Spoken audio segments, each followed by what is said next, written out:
Десетчасовните разговори на лидерите на двете најголеми политички партии, владеачката ВМРО ДПМН и опозицијската СДСМ, Никола Груевски и Бранко Црвенковски, не донесоа промени во актуелната политичка сцена. Опозицијата не се откажа од неколкумесечниот бојкот на собранието, а владеачката партија е одлучна да оди на предвремени избори и без незино учество. Очигледно е дека барањето на СДСМ се само параван за неизлегување на предвремените избори, односно одложување, затоа што знаат дека ја немаат поддршката од граѓаните и оти во наредните 4 години ќе биде во опозиција, изјави лидерот на ВМРО ДПМН Никола Груевски по средбата со председателот на СДСМ Бранко Црвенковски. Според Црвенковски, доколку не се прифатат клучните барања, СДСМ нема да се врати во собранието, а не е исклучена можноста за бојкот на евентуалните предвремени избори. Нашата цел е да ги исполниме сите логични, понекогаш и нелогични барања на опозицијата и на предсе на СДСМ, веќе они го создадоа ова што се случува сега. И откако ќе ги прифатиме, потоа нивна одлуката дали ќе одат или нема да одат на избори, ние не исклучуваме можност да одиме на избори и со нивни бојкот. Останува нашата одлука и за бојкот на парламентот и за бојкот на евентуално закажани предвремени парламентарни избори без исполнувањето исто. Во врска со избирачкиот список, според Груевски, ВМРО ДПМН прифатила повеќе од 30 барања на опозицијата и за време на разговорите постојано биле доставени нови предлози од СДСМ. 14-то барање беше да има наблюдувачи на седниците на Државната изборна комисија. Го прифативме и 14-то барање. 15-то барање беше ист изборен реден број во сите изборни единици, што беше и одделно поставено, и тоа го прифативме, како што пред малку и кажав. 16-то е МРТВ да не емитува платено политичко рекламирање за време на изборната кампања. И тоа се прифати да влезе во законот. 17-то беше да нема исплата на парична и ad-hoc помош. Прифатено е, како што пред малку кажа, со законот за спречување на корупција. Може да се препише и во изборниот закон доколку инсистира опозицијата. 18-то.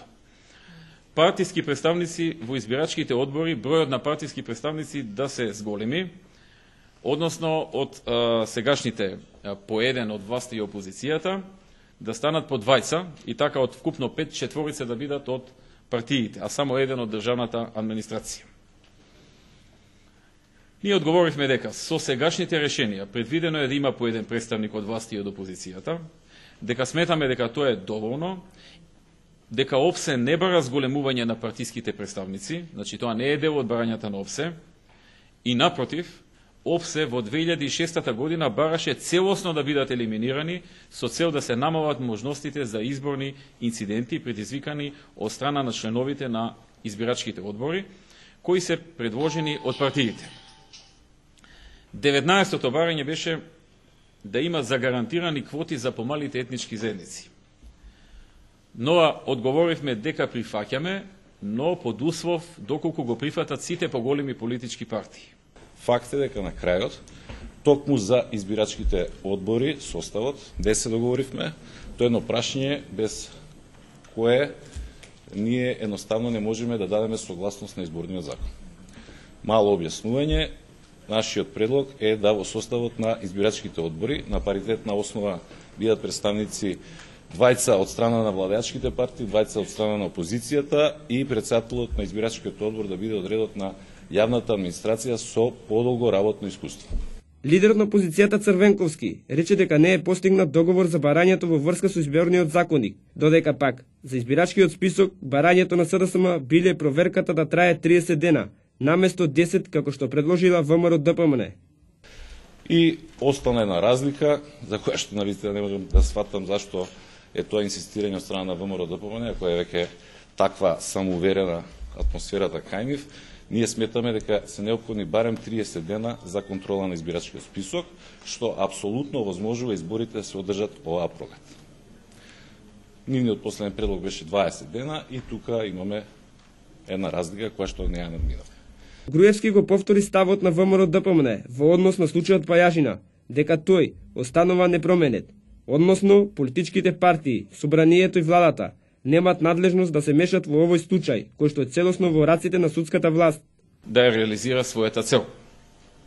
Укажавме исто така дека во врска со случајот Пајажина и барањето за одмрзнување на сметките на А1 и медиумите поврзани со него, дека овој случај е во рацете на судската власт и ниту владата, ниту партиите и собранието немаат никаква надлежност околу ова.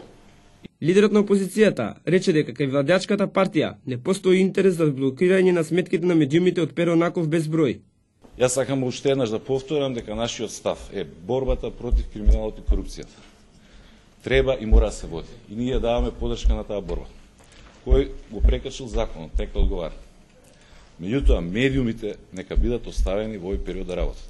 Што се однесува до законот за медиумите, според Црвенковски не постои подготвеност од владеачката партија да се донесе. За ово барање, како што истакна Груевски, од ВМРО ДПМН, бил повторен фактот дека во ниту една држава во светот не постои таков закон.